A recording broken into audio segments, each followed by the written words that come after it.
You're going to regret this. This road belongs to everyone." Karen shrieked as she threw a Starbucks cup at my gate and then peeled out so fast she hit her own trash cans. It would have been hilarious if it wasn't the fourth time she'd done it this week. I just stood there, coffee in hand, watching the footage from my new security camera. That was when I decided, enough was enough. She wanted drama? Fine. I'd invoice her for every tire mark, every minute, and every ounce of her nonsense. With late fees.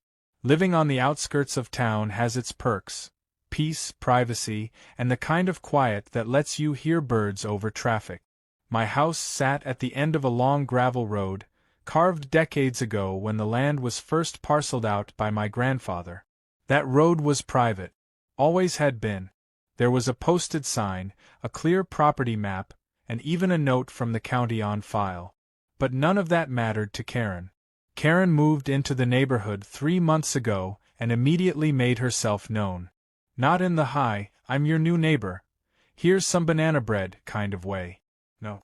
Her debut was a neighborhood-wide email introducing herself as the new self-appointed HOA president, despite there being no formal HOA on our road.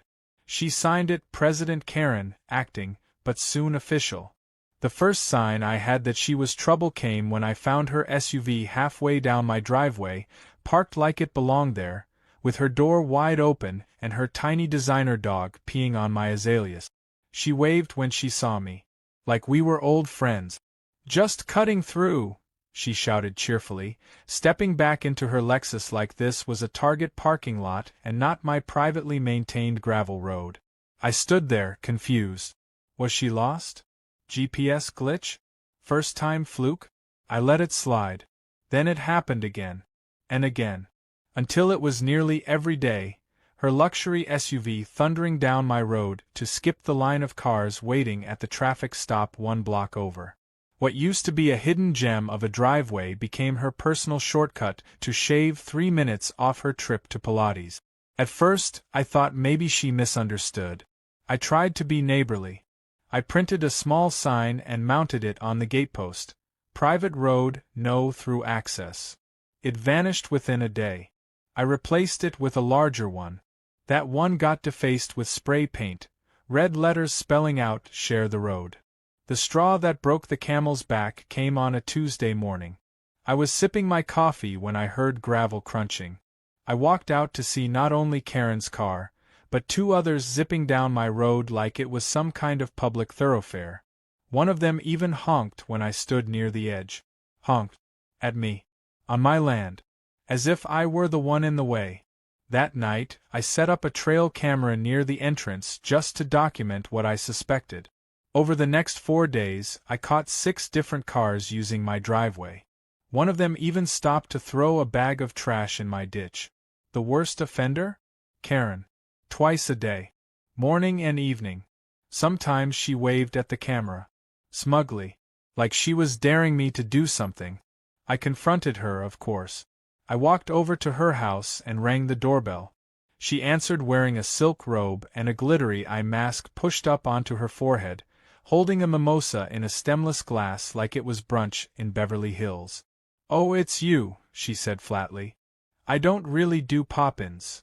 "I'm here about the road," I said. "You're trespassing." "It's not a public street, Karen." She scoffed and rolled her eyes. "Oh, please. It's just gravel. And everyone uses it now. It's practically community property. Besides, the county didn't say anything when I called." I blinked. "You called the county?" "Yes. I told them we need that road to be part of the HOA infrastructure. It's about accessibility and neighborhood flow. You know, for safety." "There is no HOA," I said, trying to keep my voice steady. "Oh, there will be," she replied, sipping her drink. "And once it's official, we'll be voting on road access. I've already got 6 people on board. You're the only one holding things up." I walked away that day shaking my head. And when I got back to my property, I found a letter pinned to my front gate. HOA violation, unauthorized blocking of a shared roadway. Fine, $500. Please remit payment to HOA President Karen. That was the moment I realized I wasn't dealing with someone merely entitled, I was dealing with someone delusional. She'd typed it out on pink stationery with cursive fonts and printed, "Confidential legal notice," on the bottom in Comic Sans. I laughed. I actually laughed out loud.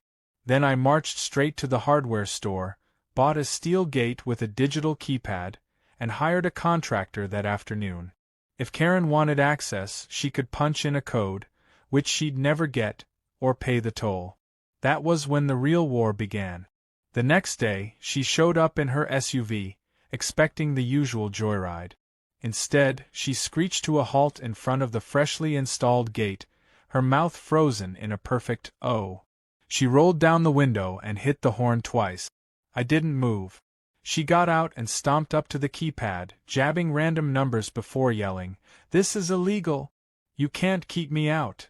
"Private property," I said from my porch, holding up the deed and smiling. She spun around and shouted, "I'm calling the sheriff! And a lawyer! You'll be sorry!" The best part? I already had the sheriff's blessing. The moment I saw her post that ridiculous HOA fine, I called him. He knew all about Karen. Apparently, I wasn't the first person she'd tried to steamroll. I emailed him the footage and showed him the property document. His response? "You're well within your rights, but strap in. That woman doesn't quit." He wasn't wrong. What I didn't know yet was that Karen was just getting started. And her next move wouldn't just be entitled, it would be destructive, desperate, and unbelievably stupid. But hey, I had cameras now. And a paper trail. And one very creative idea forming in the back of my mind. If she wanted to play games with road access, she was going to get a crash course in ownership, legal invoices, and the joy of being billed by the hour for every inch she trespassed. By sunrise the next day, the gate was already doing its job.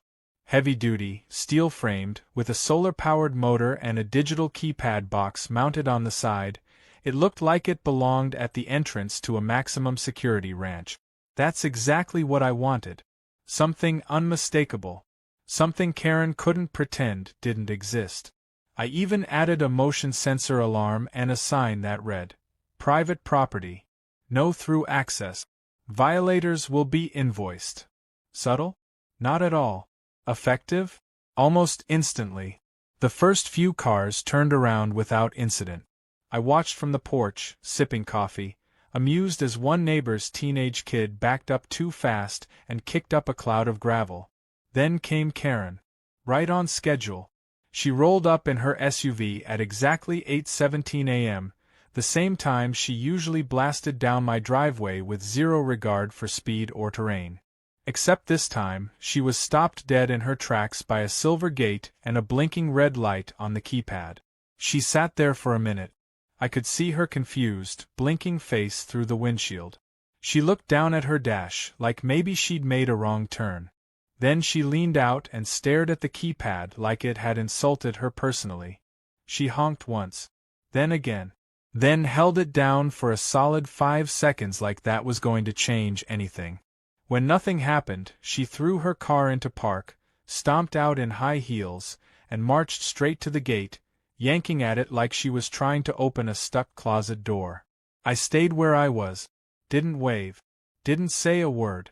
She spotted me eventually and cupped her hands around her mouth. "You can't do this," she shouted. "It's illegal." I didn't respond. I just picked up my phone and pressed the app that activated the gate speaker. "This is private property, Karen. You've been notified." She snapped. Right there, full explosion. Arms flailing, hair flopping, her tiny dog yapping from the passenger seat like it was adding legal commentary. She threatened to sue. She threatened to call the news. She accused me of holding her hostage. Then she stormed back to her car, peeled out in reverse, and clipped my mailbox post on the way out. The camera caught every second of it. By lunch, she'd posted in the local neighborhood forum calling me a road hoarder and accusing me of threatening the safety of elderly drivers and local families. She called for a neighborhood meeting that evening to discuss solutions to aggressive land misuse. I wasn't invited, of course. but one of my neighbors was kind enough to forward the email blast to me. When the HOA meeting happened, it wasn't in a community center or someone's living room. Karen rented out the clubhouse at the nearby golf course, complete with catered snacks and a slideshow. She even printed out fake maps showing shared use pathways and community zones, which mysteriously included my private road highlighted in cheerful green. She claimed the county had plans to rezone the area and that the road was a critical connector. One of the attendees, bless their heart, asked for proof. She waved it off and changed the subject.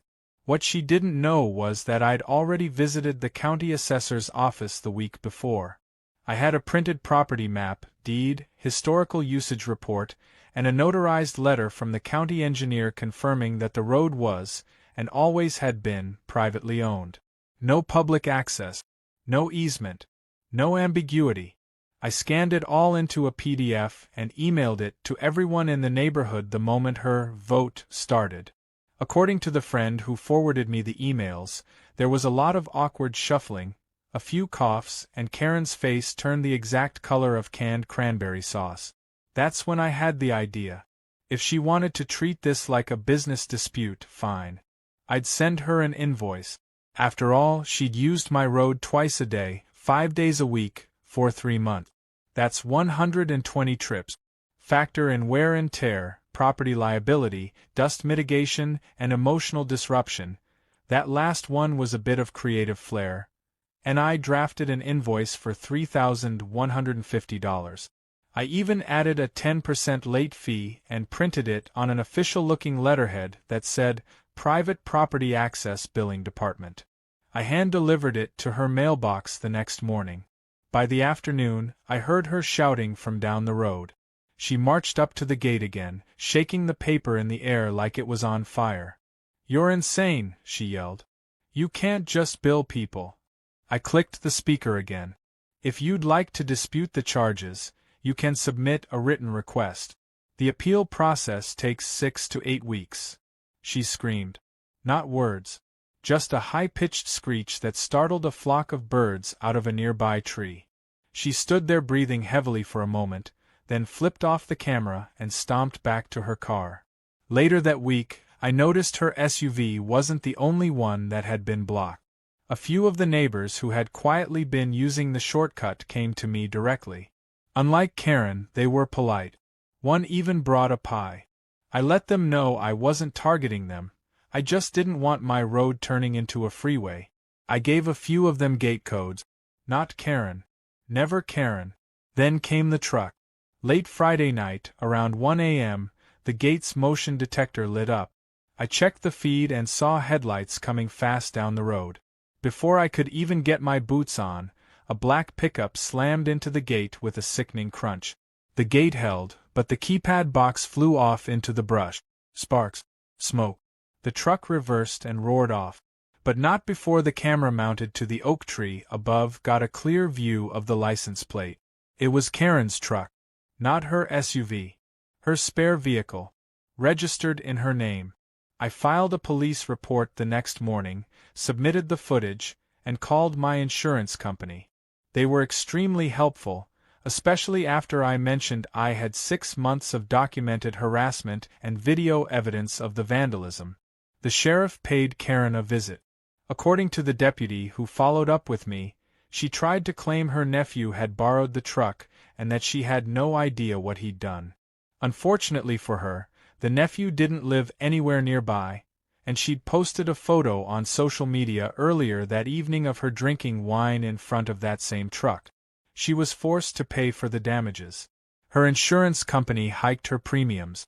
And best of all, the replacement gate I installed? Twice as strong. Fully automated. And this time, I added drones. That's right. A pair of motion-triggered drones programmed to fly up and record any activity near the entrance. When Karen showed up the next week and saw the new drone hovering above her head, she absolutely lost it. She grabbed a broom out of her trunk and started swinging at the sky, yelling, "You can't spy on me! I'm the HOA. I have rights." Her meltdown made the local Facebook group, posted by one of the same neighbors who once quietly used my road. Caption: Karen loses to Skynet. It was beautiful. But it wasn't over yet. Not by a long shot. Because Karen was about to go from petty to dangerous. And when she tried to use the law to get back at me, she'd learn the hard way that I wasn't just some country bumpkin with a gate. I was a man with receipts, rights, and a grudge that could be invoiced by the hour. If you thought a gate and a flying camera would be enough to stop Karen, you'd be mistaken. In fact, it only seemed to fuel her.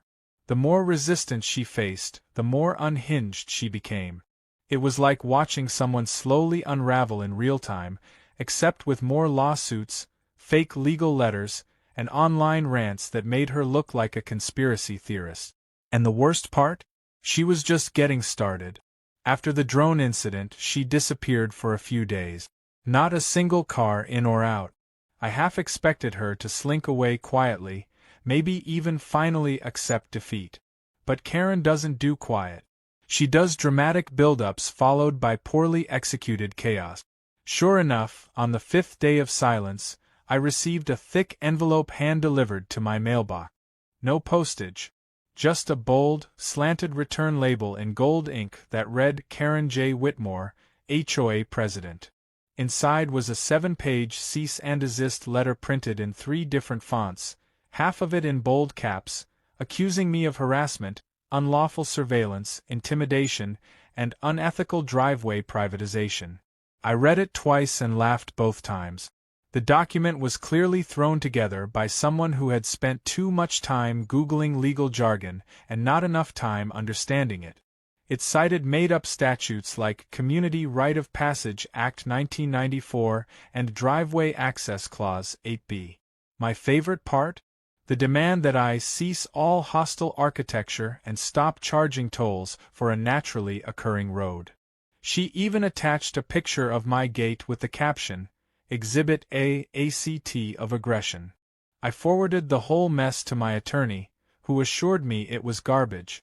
Still, just to keep things tidy, I responded with a professionally written letter stating that her claims were baseless, and that any further attempts to trespass or damage my property would result in criminal charges and civil litigation. I had it notarized and sent via certified mail. She signed for it 2 days later. I know because I framed the delivery confirmation and hung it next to the gate's keypad. But Karen wasn't going to let logic or legality stop her. No, she had one more stunt in her.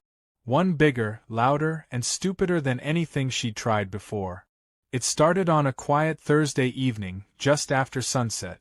I was inside cooking dinner when I heard the all-too-familiar hum of tires on gravel. Only this time, it was more than one car. I stepped out onto the porch to see a caravan of vehicles parked in front of the gate, 5 in total. Karen's SUV, 2 pickup trucks, a rusted-out sedan, and what appeared to be a landscaping van. Out popped Karen in a power suit, clipboard in hand. Behind her, a group of neighbors gathered like they were about to shoot a reality TV show. Cameras in hand, phones pointed at the gate, one guy even had a boom mic on a stick. Karen waved her arms and started shouting like she was rallying troops. We are here today to demand the immediate removal of this hostile and illegal structure. This is a public right-of-way, and we will not be denied access any longer. I stood at the edge of my porch, arms crossed. Karen, what are you doing? This is a peaceful demonstration, she replied, and under Section 14 of the Neighborhood Rights Act, we are lawfully reclaiming this road. There is no such act, I said. That doesn't exist. She ignored me and turned back to her group, raising a small bullhorn. Cut the chain, she yelled. One of the guys from the pickup truck, probably the cousin or boyfriend of someone she manipulated into showing up, pulled out a pair of bolt cutters and started toward the gate. Before he got within 10 feet, the motion sensor triggered. The drone launched, the siren blared, and the lights around the entrance lit up like a landing strip. Everyone froze, except Karen. She pushed the poor guy forward, yelling, "Keep going! That's just a scare tactic." The guy didn't move. The siren kept wailing. Then the sheriff pulled up. Like a scene out of a movie, A black and white cruiser rolled up with perfect timing. Out stepped Deputy Ramirez, the same officer who'd handled the vandalism report last week. He took one look at the scene. Karen screaming, bolt cutters midair, a bunch of confused neighbors holding phones, and sighed louder than I thought humanly possible. "All right," he said, walking over. "Let's put the tools down. Step away from the gate." Karen marched up to him. "This is a community action, officer. That man," she pointed at me like I'd committed a war crime, "is holding this entire neighborhood hostage." Deputy Ramirez looked at me, then at the gate. "It's his road, ma'am." Karen sputtered. But he's charging people to use it. That's extortion." "Actually," Ramirez said calmly, "that's called a private toll. Legal under State Ordinance 221B. You can look it up." She went quiet. Not because she agreed, but because she had no rebuttal. Her mouth opened, then closed again, then twisted into something halfway between a frown and a snarl. The group behind her had started backing toward their cars, pretending they were just passing by. Within 2 minutes, the caravan was gone. Except Karen. She stood there for a while, red-faced and steaming. "I'll see you in court," she hissed. "I hope you do," I said. "I've got great footage for the jury." That seemed to break something in her. She got in her car and peeled off again, this time managing not to hit the mailbox, though she did drive through a patch of my rose bushes, snapping 2 solar lights and leaving a muddy tire trail. I thought it might end there. That maybe, just maybe, she'd give up. But Karen's brand of petty doesn't know when to quit. She didn't go to court. No. She went online. That night, a new blog popped up titled, "Exposing Tyrants: One Neighbor's Fight Against Gate Oppression." The blog accused me of being a criminal mastermind, gatekeeping natural land, and installing spy drones designed by the government. She included photos of my house, my mailbox, and even a zoomed-in shot of my dog, claiming he was trained to bark at minorities. That last part was especially offensive considering I'm Hispanic. I called my lawyer again. He nearly spit out his coffee laughing. Then we sent her a formal takedown notice and cease and desist for defamation, along with a polite warning that her blog was now being archived as evidence. She took it down the next morning. I thought we'd hit the end of the road, but what I didn't see coming was Karen's next move. She wasn't going to attack me physically. She wasn't even going to try sneaking in anymore. No, she was going to try the one thing she thought she had over me, the law.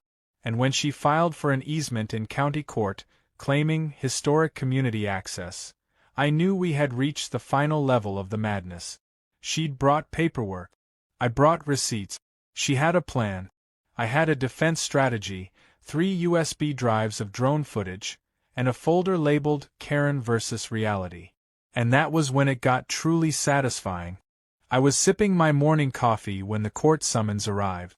A man in khakis and a tucked-in polo shirt stepped out of a white sedan, handed me a yellow envelope, and muttered, "Have a nice day," before jogging back to his car like he'd just dropped off a skunk. I opened it on the porch, already guessing who it was from. Of course, the plaintiff was Karen. I didn't even have to read the first line to know it. But what actually made me laugh out loud was her claim. She was suing for an easement, a permanent, legal right to access my private road, because she had, in her words, used it uninterrupted for public good. According to her documents, Karen was invoking something called a prescriptive easement. She claimed she had openly, continuously, and peacefully used the road for the past several months, and therefore had the right to demand legal access. She even included maps with her own hand-drawn annotations, testimonies from 3 other neighbors who'd briefly used the road, and a printout of a Facebook poll she'd created where 9 out of 12 votes said yes to the question, "Should the neighborhood be able to use the back road?" One comment simply said, "What road?" I wasn't worried, but I was entertained. Her evidence was flimsy at best, laughable at worst, and completely self-incriminating. My lawyer, Jeff, was even more amused. We sat down at his office the next day, flipping through the court packet while eating bagels. "She's literally arguing that trespassing long enough gives her ownership," Jeff said, grinning.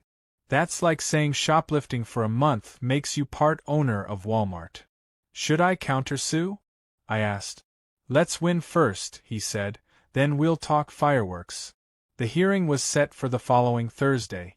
I spent the week gathering every scrap of documentation I had: drone footage, security cam videos, time-stamped entries, copies of her cease and desist letters, printouts of her blog posts, and yes, the infamous HOA violation notice she made up from scratch. Jeff even hired a land use expert to testify that not only was my road privately owned, but Karen had actually decreased its usable life by speeding over it in wet conditions. Karen, on the other hand, went all out on drama. When we arrived at the courthouse, she was waiting on the courthouse steps like a Netflix villain, dressed in all white, holding a binder the size of a microwave, and flanked by 2 other HOA members who looked like they regretted everything. One of them, Doug I think, refused to meet my eyes. The other, a woman named Sheila, offered me an apologetic wave when Karen wasn't looking. Inside, the courtroom smelled like old paper and strong coffee. The judge was a woman in her 60s with silver hair and reading glasses, the kind of person who didn't suffer fools and definitely didn't tolerate theatrical nonsense. She called the case, and Karen strutted up to the plaintiff's table like she was about to pitch a startup. "Your Honor," she began, "this case is about fairness, community, and standing up to abuse of power. I am here today to ask for justice. This road," she turned dramatically toward the gallery, "belongs to all of us." The judge blinked. "You are requesting a prescriptive easement for private property, correct?" "Yes, Your Honor. Based on open and uninterrupted use." "How long have you been using the road?" Karen smiled. "Consistently for 4.5 months." The judge leaned forward. 4.5 months? Karen nodded proudly. "Yes, and during that time—" "That's not long enough for a prescriptive easement," the judge interrupted flatly. Karen's smile froze. "I beg your pardon? State law requires open and continuous use for a minimum of 5 years, not month. And it must be adverse, without the consent of the owner. Did the property owner ever confront you?" Karen hesitated. "Well, yes, but—" "Did he install a gate to restrict your access?" "Yes, but—" "Did you then attempt to damage the gate with a vehicle registered in your name?" Karen's mouth opened and closed like a fish trying to breathe air. The judge looked unimpressed. Jeff slid a USB drive across the table and said, "Your Honor, we have footage." The judge plugged it in. The courtroom fell silent as the screen flickered to life and played the video of Karen's truck ramming into the gate, sparks flying. There was an audible gasp from someone in the back row. Karen's expression darkened into something sour and twitching. She turned to the judge. "This is harassment. He's using surveillance technology to terrorize the neighborhood." The judge turned to her calmly. "Ma'am, he is documenting trespassing on his private land. That's not harassment. That's evidence. Your petition is denied." Karen's mouth moved again, but no sound came out. The judge banged the gavel once and added, "And I'd recommend you seek legal counsel before filing further baseless claims." We walked out of that courtroom victorious, but the cherry on top came later that week. Word of the case spread through the neighborhood like wildfire. It didn't help Karen that a certain someone leaked the courtroom video, drone footage and all, to a local gossip site. The video was titled Karen vs. The Gate, Who Will Break First? And it racked up thousands of views overnight. Then came the HOA meeting. Not a real HOA, mind you, but the one Karen had been pretending to run with self-printed letterheads and imaginary bylaws. This time, several neighbors who'd stayed silent for months decided they'd had enough. Sheila, the apologetic woman from the courthouse, hosted a gathering at her house. Word got around that it was about holding Karen accountable. I didn't plan to attend, wasn't really my business, but Jeff encouraged me to swing by, just in case they needed someone to clarify the facts. I arrived to find nearly a dozen people sitting in lawn chairs, sipping iced tea and whispering. Karen stood in the center of the yard, red-faced and loud, insisting that the court had misunderstood everything and that I had deepfake drones made to discredit her. Someone finally interrupted and asked for a show of hands. A vote. Should Karen remain the acting president of the unofficial HOA? One hand went up. Karen's. Every other hand stayed down. It was over. She knew it too. She stormed out, ranting about legal recourse and community betrayal, then promptly tripped over a sprinkler head and landed face-first in Sheila's peonies. I might have laughed. Quietly. The next day, the local news picked up the story. They ran a segment called The Great Gate Debate, complete with footage of the drone incident, clips from the courthouse, and an interview with Deputy Ramirez, who simply said, "Some people just don't understand boundaries." Karen wasn't quoted. Probably for the best. That week, I sent her a final invoice. The letter was formal, neatly itemized, and included back usage fees, drone maintenance, legal consultation costs, and a courtesy charge for emotional distress caused by her blog. The total, $10,870. I added a glittery sticker at the bottom that said, "Past due." She didn't pay it. But she didn't speak to me again, either. For a while at least. The gate had won the battle, the courtroom had sealed the war, but I wasn't done. Karen had burned every ounce of goodwill, and I'd wasted too much time patching up damage, dealing with legal nonsense, and dodging flying Starbucks cup. So, I decided if I was going to be treated like a toll booth, I'd become one, literally. I spent a few late nights on the county's website, poring over zoning laws, easement rules, and land use ordinances. Buried in a dusty old PDF, I found exactly what I needed.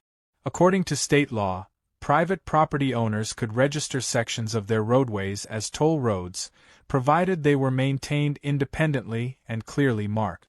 I printed the form, filled it out, and mailed it with a check for $75. It was official 3 weeks later. I installed a new system at the entrance. It looked like something out of a state park. A sturdy metal arm, bright orange and white, with a solar-powered toll box bolted to the side. It accepted quarters, bills, and even credit cards. A small screen greeted drivers with a cheerful message. "Welcome to Maple Bend Tollway, $5 per passage, private use only, all funds support road maintenance." I added a little sound effect when the arm lifted, something upbeat and unmistakably cheerful. It was obnoxious on purpose. Neighbors with permission still had keypad access. Karen, however, did not. Her number was blacklisted from the system, and the camera's facial recognition would alert me instantly if she tried to sneak past again. For the first week, it was peaceful. Karen kept her distance, and the only people using the toll booth were delivery drivers and the occasional lost tourist. I figured she'd moved on. Maybe started yelling at the grocery store bakery staff instead. But no, she had one last tantrum left in her. It happened on a Tuesday afternoon. Hot, muggy, the kind of day that made sweat stick to your back before you even stepped outside. I was cleaning up fallen branches from a recent storm when I heard the now familiar sound of tires approaching the gate. I glanced up, expecting UPS or maybe the neighbor's kid back from college. Instead, I saw Karen's silver SUV inching forward, slow and suspicious, like it was stalking prey. She hadn't been down this road in weeks, and now she was back with the kind of expression that said she wasn't just passing through. She pulled up to the toll arm and stared at it. Just sat there, engine running, hands gripping the steering wheel like she was waiting for it to disappear on its own. After a minute, she leaned out and poked at the machine. Nothing happened. She tried pressing random buttons. Still nothing. I watched from the tree line, quiet as a shadow. Then she pulled out a crumpled $5 bill and fed it into the machine. It accepted the bill, beeped, and the arm slowly rose with its cheerful jingle. That should have been the end of it. But Karen, being Karen, didn't stop. Instead of driving through and moving on with her life, she put the car in park, got out, and stormed over to the gate's post, yanking open the toll box access panel like she was inspecting a malfunction. She snapped photos, took notes on a clipboard, and then, because she couldn't help herself, ripped down the private use only sign and threw it into her back seat. The arm came down again after 30 seconds. She didn't notice. She was too busy pacing and muttering to herself like a villain giving a monologue in an empty theater. I stepped out then, slow and casual. She turned when she heard the crunch of gravel. "Karen," I said, hands in my pockets, "you planning to steal the whole machine or just the sign?" She stiffened. "This is illegal. I paid the toll under protest. I'm reporting you to the Department of Transportation. It's a registered private toll road. Approved, filed, and certified. Want me to grab the paperwork?" She ignored the offer and pointed at the camera mounted above. "That's invasion of privacy." "You're on my property again," I said. "You paid to be here this time, sure, but tampering with the equipment is still vandalism. Want me to report that?" Her jaw clenched. "You're not going to win." "Karen," I said, stepping closer, "this isn't about winning. It's about you learning to respect boundaries. Literal, physical, county-certified boundaries." She didn't have a comeback. Just gave me a look that could curdle milk, and then stomped back to her SUV, slamming the door so hard it echoed off the trees. She reversed out without paying again. I waved goodbye as the camera blinked twice, catching her license plate on the way out. Later that week, I got a letter in the mail. Handwritten. No glitter, no printed HOA seal, just plain lined paper. The handwriting was shaky, rushed. It read, "This isn't over. You'll get what's coming." No name signed, but I didn't need one. The lowercase k.s had the same weird loop as her cease and desist letters. I filed it away just in case. Didn't need it, but it felt good to keep score. A few days later, I saw her again. Not on the road. Not in court. On a bike. She was pedaling furiously through the drainage ditch that ran behind her property, red-faced, helmet askew, weaving around puddles like she was in a high-stakes Olympic obstacle course. She didn't even glance in my direction, just huffed past with determination and a basket full of groceries swinging from the handlebars. Her SUV was gone. Repossessed, according to one of the neighbors. Apparently unpaid insurance claims and a wrecked front end don't look good on paper. The quiet that followed was blissful. No more stomping, yelling, or mailbox note. The neighborhood returned to normal. I fixed up the mailbox one last time, reseeded the rose garden, and upgraded the drone system for fun.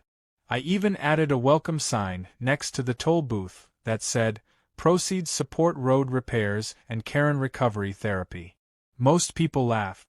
A few slipped in some spare change, just to be part of the joke. A week later, I received an anonymous envelope with $5 cash and a note that read, "Best toll I've ever paid." I kept that one too. Now the road stays quiet, clean, maintained. No more surprise guests, no more fake meetings, and no more HOA drama. The neighbors who actually care about the community started organizing real gatherings. Potlucks, yard sales, and holiday lights competitions. The kind of things that bring people together, not divide them. I showed up to one last weekend and found myself talking with Doug, one of Karen's old allies. He apologized for the role he played early on and handed me a homemade peach cobbler. I said we were good. And we were. As for Karen, she still lives over there, behind her closed curtains and trimmed hedges.